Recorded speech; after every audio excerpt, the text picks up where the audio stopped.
Imagine yourself flying at the incredible altitude of 40,000 meters above the tiny village of Pando in the Beas Valley in Himachal Pradesh. And if you were looking north, this is what you will see. The entire valley floor and the side valleys of the Beas River basin in Kulu are visible. The Beas Valley is hemmed in the north by the Pangi Range, otherwise called the Eastern Pir Panjal, which is seen branching off from the Great Himalayan Range on the right side. To the left, the Dhauladhar Range branches off towards the south, and between these ranges is the Kulu Valley, with the Beas River flowing south. At the head of the valley lies the Rohtang Pass.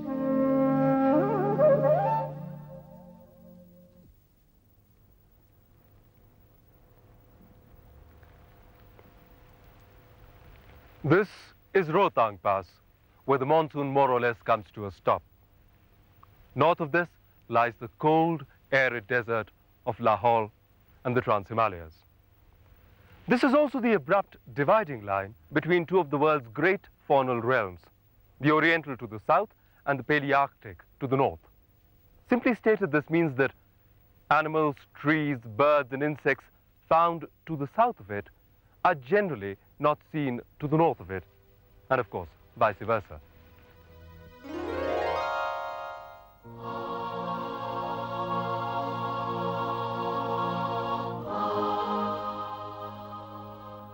The Rohtang sits astraddle the Pir Panjal, which reaches its highest elevations in this region. Peaks of 19 and 20,000 feet crowd the skies at the head of the valley.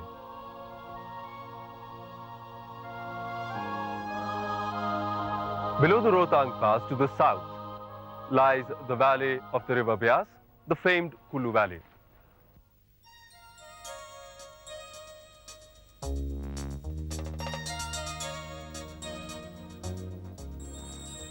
Although Beas River does not run and cut through the main Himalayan range, nor is it as long as other Himalayan rivers, it is a classic example of a vast catchment area, and thus some of the finest temperate forests in the western Himalayas are seen in Kulu Valley. Fully 1,800 square kilometers of land in the upper Beas is designated as reserved or protected forest. But appearances can be misleading. Species diversity is on the decline, and the moist temperate forests, home to various species of Himalayan wildlife, are fast disappearing.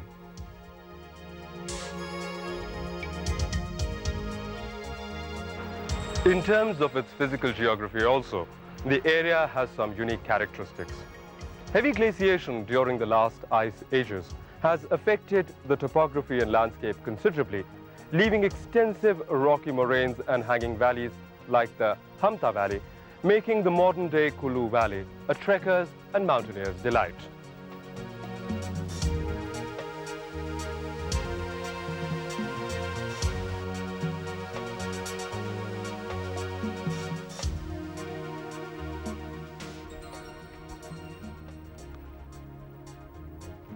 It is the smaller side valleys, like the Solang Nala, the primary source of Beas, which makes Kulu Valley unique in the western Himalayas.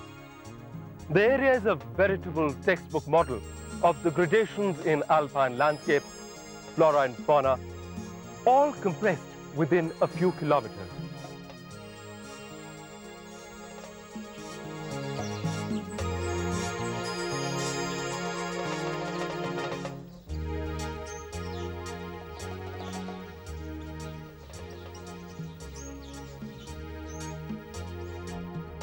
At the head of the valley lies the Beas Plain, surrounded by this great amphitheater of peaks, glaciers, and ice falls. At its head is the Hanuman Tibba Massif at nearly 20,000 feet. It's 8-kilometer-long glacier giving birth to the main stream of the Beas.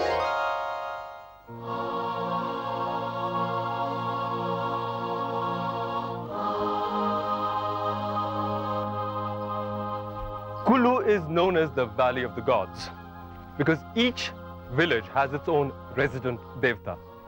And no wonder, for in such a paradise even gods would love to dwell. The main valley is fairly extensively settled and is currently undergoing boom time thanks to apple cultivation and tourism.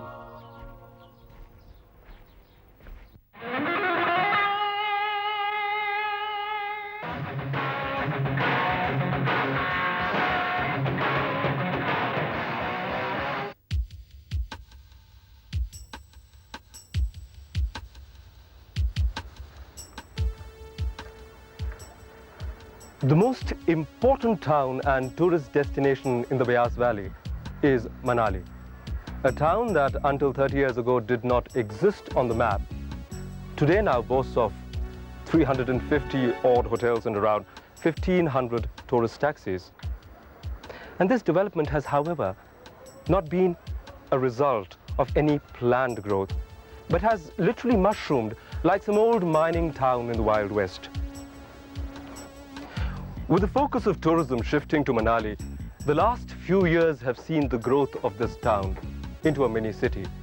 Yet the infrastructure in terms of waste and garbage disposal, water and roads still remains at the small town level. Garbage to the order of tons is openly dumped in the Beas and the surrounding hillsides. During the tourist season, there is a chronic water shortage. And worst, for the city dweller come for a Himalayan break are the traffic jams, as Manali's quaint Pahari streets turn into a quagmire of honking cars.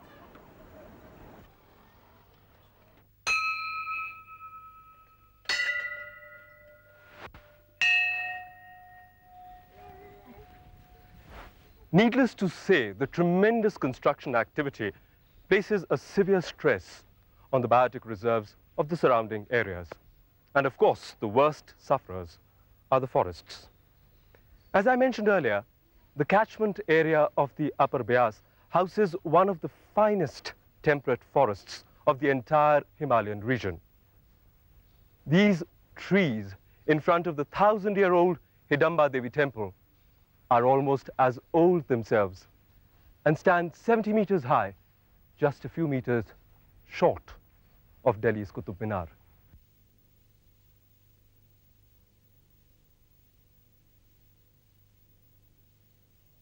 Take the case of Solang Nala, which in 1977 was put forward as the UNESCO Biosphere Reserve under the UNESCO's program of Man and the Biosphere. Unfortunately for Solang Nala, nothing came of it. And today Solang Nala is under severe ecological stress. Extensive road building activity, blasting, and destruction of forests as they become more amenable to exploitation have led to the disappearance from this area of birds and animal species that could be frequently seen and sighted a few years ago.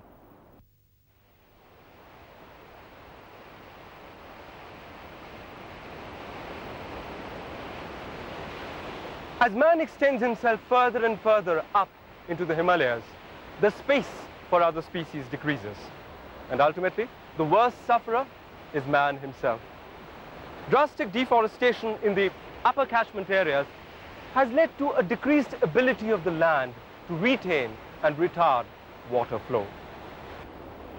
The unusual rainfall leads to disastrous results downstream, as happened in September 1988 and every year since, when flash floods in the Beas wreaked havoc in the entire valley, washing away roads, communication links, and people. And this was by no means felt only in Kulu Valley. The people in Punjab fared the effects 18 hours later.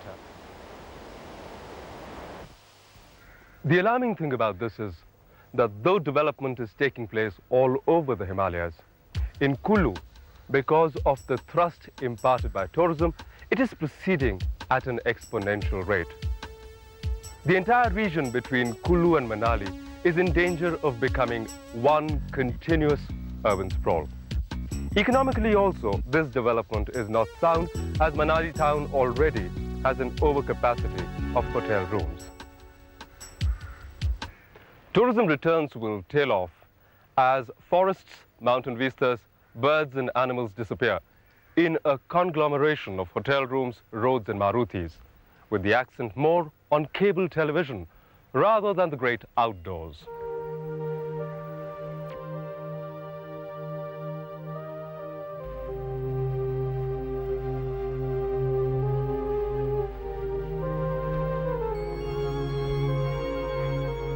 The spearhead of this invasion is plastic, posing the most serious threat to ecology next to deforestation. Paper and other biodegradable materials having been pushed out of the market, plastic bags and plastic bottles have now become a symbol of the ever-increasing threat to this sylvan environment. The indestructible plastic, born out of man's success in altering the alchemy of matter, will remain clinging to the rocks, embedded in the soil, and will outlast the melt of the glaciers, the rise and fall of the forests.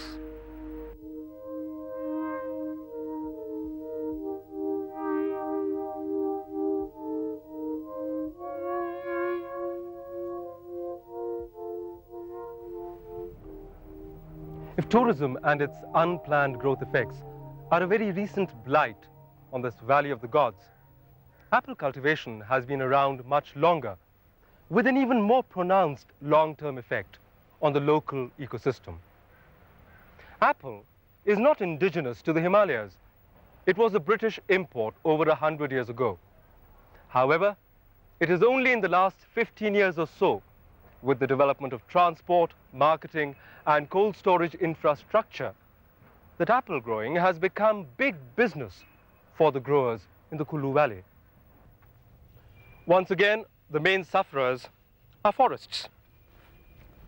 Orchards encroach into forest land, and most importantly, the requirement of wood for apple packaging ensures the transformation of generations of stately oak and deodars into cheap, one-time use apple crates.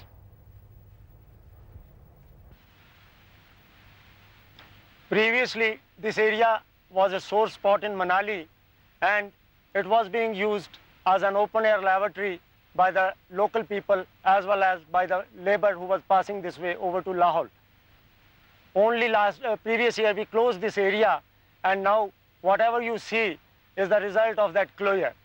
The ground is now covered with grasses, where previously there were all dirt and dust, that they are set naked roots, but now that their roots are also not visible. We are very grateful for this step because it was very necessary. These forests were slowly being destroyed because of the pressure of the population and them. But after having spent so much money on enclosing them, unfortunately they did not provide certain facilities for the city folks to go. They were using these forests for their personal needs. And Manali needs badly latrines and toilets. This could have been a part of the project.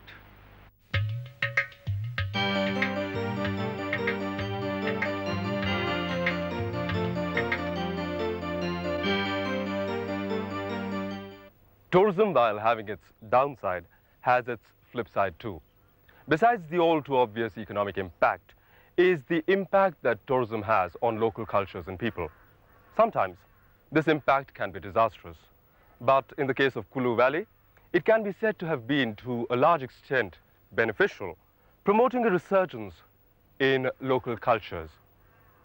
The Kulu Dashera is now famous world over, and the Kulu cap adorns millions of heads.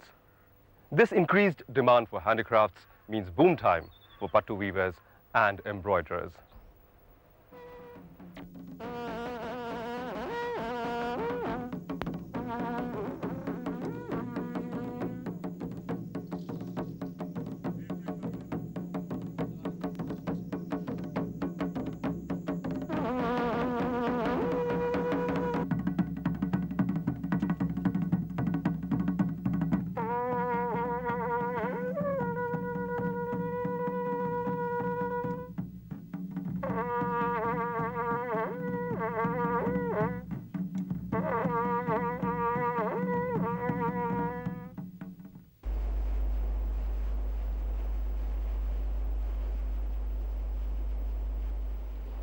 In this age of satellite television and quick communication, it is no longer only the tourist who comes in as an outside influence.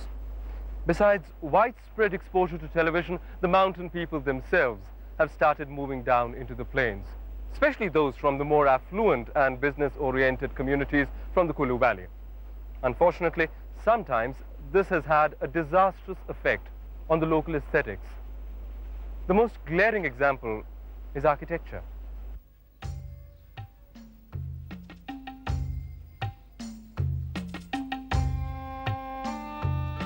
For generations, villages of the Kulu Valley were famed as being amongst the most beautiful in the entire Himalayas.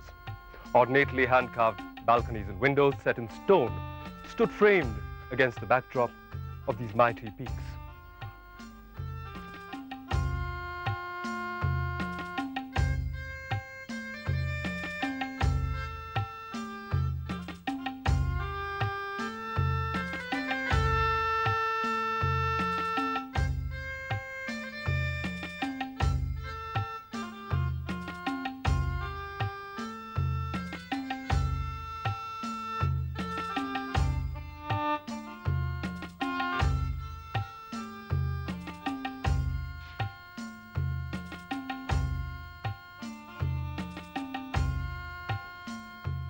Today, the countrywide passion for so-called Pakka RCC construction has caught on, regardless of its general unsuitability for the mountainous region. And carved wooden balconies are being ripped out to be replaced by decorative bathroom tiles. Tin corrugated sheets replace slate roofs, and a magnificent architectural tradition dies out.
All cultural import is not bad, however, and a manifestation is the recent passion for adventure sports like parasailing, hang gliding, and cross-country skiing amongst the local youth. The young people from around these villages have competed at Chamonix in France and elsewhere in Europe and Japan recently. This young man attempts breathtaking feats that appear deathly to us ordinary mortals. He launches himself and his delicate parasail off a precipice a few thousand meters above Manali and sails and swoops down to a landing here in the Beas Valley.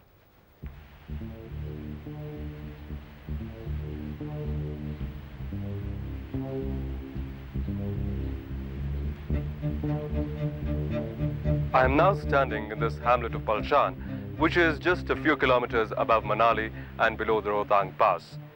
And from this place comes a proud young girl who in 1993 stood on top of Mount Everest. The girl, Dicky Dolma. उसके बाद जो second pre Everest हुआ वो 92 में हुआ था, ये eastern Karakoram range में हुआ था। तो इसमें मोमस्तंग कांगरी पीक थी और काफ़ी टेक्निकल पीक था ये। हम लोगों को लगा कि बहुत ही ऐसे इतना मेहनत करना पड़ा वहाँ पे। हम लोगों ने 15 लोगों ने 15 अगस्त के दिन ही ये क्लाइंब किया था। जब मैं ऊपर पहुँची तो इतना मुश्किल हुआ मुझे, जैसे फर्स्ट दिन लोड फेरी कर रहे थे एकदम से वहाँ पे क्रेवासीज गए थे तो एकदम मेरे मुंह के आगे ऐसे एकदम फट गए। पहले तो मुझे लगा कि हम लोग क्यों आए होंगे, बाद में मैंने सोचा जब इस गेम्स को मैंने चुना ही है तो मतलब किस बात से डरना, अब अगर मौत भी आए तो कोई मतलब डर नहीं है। माउंट एवरेस्ट पे चढ़ के आपको कैसा लगा? मुझे वहाँ पर जाकर बहुत खुशी हुई, लेकिन उसके साथ साथ ऐसा भी लग रहा था कि वापसी में बहुत सारे एक्सीडेंट्स जैसे वापसी में ही होते हैं, तो हम लोगों को वापसी में ज़्यादा केयर से चलना, केयरफुली, तो वहीं पे अपनी खुशी उतना जाहिर नहीं कर पाए हम लोग।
The monal is also Himachal's state bird and was once found practically all over the western Himalayas.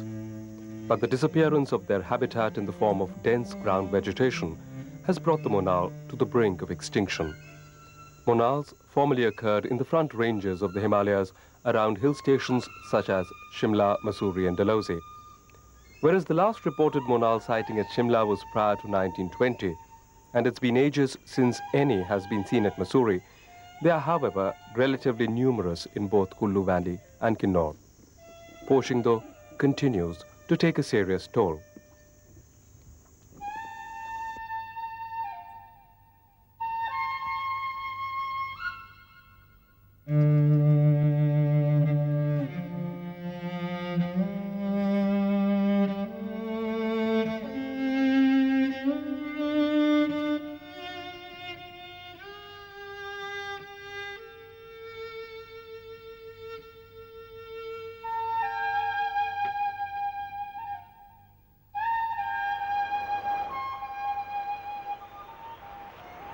This area serves as a model as far as habitat protection is concerned. Such dense forests at such a comparatively accessible location do not occur anywhere else in the western Himalayas. The presence of lower altitude oak forests in the Tirthan Valley is also unusual compared to other areas in the Beas Valley. One of the major factors contributing to the natural state of these forests is the absence of gaddis and their flocks. Inner Siraj does not lie on any of the Gaddi migratory routes, unlike Hamta and Solang Nala, where extensive grazing by both the Gaddi and the Gujar flocks have brought about gross changes in the ground vegetation, thereby threatening species that require a dense ground vegetation like the cheer and the western Tragopan pheasant. Road building activity in the Selong Nala is only a foreshadow of the depredation that awaits the upper Selong Nala, where species that were frequently sighted, like the Himalayan black bear, the leopard, the yellow-throated marten, are now very rarely seen, whereas ungulates like the musk deer, the sirao, the Himalayan tar and the ibex have now virtually disappeared from this area.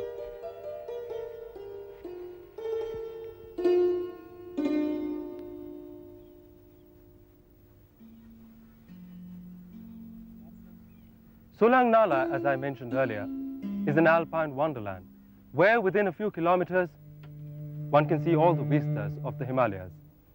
The pressure from hikers, trekkers, and mountaineers is an ever-increasing one on this area.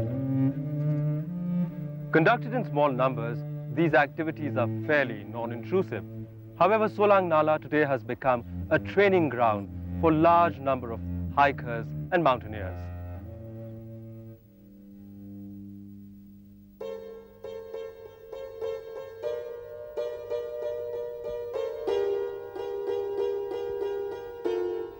The wildlife does not get a respite in winter either, what with organized adventure sports and ski meets taking place here.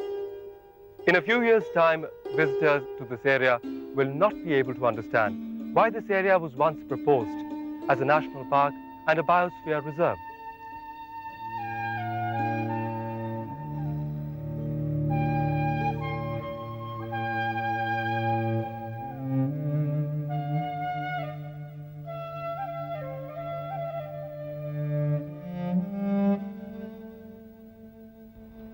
It is very necessary to publicize the inroads being made into the steadily dwindling population of Schedule 1 and 2 fauna due to depredations by poachers, especially in the case of 3 commercially important species like the musk deer, the Himalayan black bear, and the male monal pheasant. In spite of stiff penalties being imposed by the law enforcement agencies, poaching is rampant. This magnificent valley is in danger of becoming paradise lost because of man's greed and ignorance. And as usual, the first line of defense is awareness. Citizens, NGOs, and government bodies have to open their eyes, lest we lose forever a valuable part of our Himalayan heritage.